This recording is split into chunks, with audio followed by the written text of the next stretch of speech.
Kampanja se je začela, kako ste zadovoljni z začetki? Ja, zaenkrat še kar razen nekaj majhnih ali pa večjih kiksov, medtem ko proti prejšnjim, vsaj kar se nas tiče, kakšnih hudih umazanih trikov ni. Mogoče nas primer pustijo te veliki, ki se med sebe koljejo. Razlika med letošnjo kampanjo in prejšnjim je, da so kar naenkrat poniknile teme sovražnega govora, nestrpnosti. Najbrž so se videli, da to ne vleče. Stranka Trst ima popolnoma drugačen pristop kot druge. Mi ne govorimo, da bomo mi kaj naredili za Maribor, da bomo kaj naredili. Stranka Trst hoče aktivirati ljudi, ki so pasivni, da sami začnejo iskati rešitve. Mi bomo samo pomagali, recimo nudili infrastrukturo povezovanja in seveda prenašali te želje naprej. Mi se nočemo nikomor obljubljati, kaj vse bomo naredili, kot nekateri obljubljajo, seveda potem iz tega ni, pa ne zaradi tega, ker ne bi hoteli narediti, v glavnem tudi ne moreš narediti.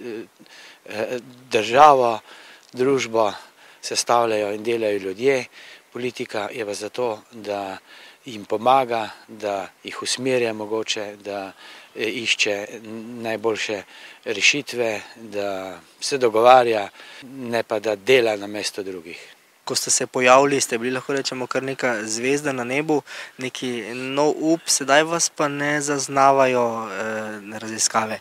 Kaj menite o tem? No, raziskave nas zaznavajo malo, ampak vseeno več kot marsikatere parlamentarne stranke. Zgodba je pa najbrž ta, tako se jaz razmišljam, Slovenci zelo na veliko šimfamo vse, kar se dogaja, govorimo, da je treba spremembe, ko je pa treba resno spremembo, pa se rajš kar oprimemo bolj zanesljivega plota, kot pa malo majavega drevesa. Prej ali slej bo pač treba se odločiti za, če se hočeš spremembe in izboljšati, da bomo morali iti tudi na neke poti, ki niso tlakovane. Nove poti nikoli niso tlakovane, vedno je jih treba izsekvati v močvirju, kjer pač Trst najboljš raste. Kje se vidite dan po volitvah? V posli.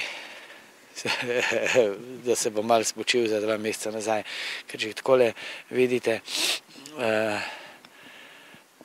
mi smo v 2 mesecih skupina ljudi, za katere so govorili, da nima organizatorskih sposobnosti in nič, smo v 2 mesecih sestavili in stranko, naredili regionalne odbore, kakorkoli že, dobili 88 kandidatov, speljali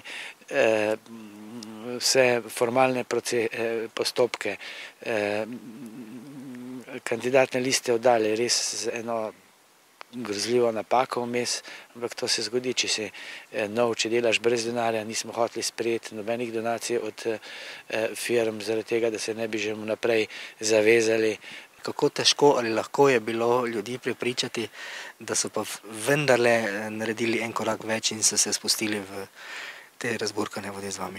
Ja, od začetka je vsak rekel, sem z vami, ampak politiko ne bom šel, politika je kurba, pa smo pa začeli razlagati ljudem, da v resnici je politika tak poklic, kot ga pač ljudje upravljajo, in če ljudje slabo upravljajo, potem ni politika kriva in mi hočemo pač spremeniti to in pokazati, da se da politiko tudi drugače delati. Potem so pa nekateri takoj, nekateri so še malo premišljeni, na koncu pa nismo imeli več kakšnih posebnih težav za kandidate.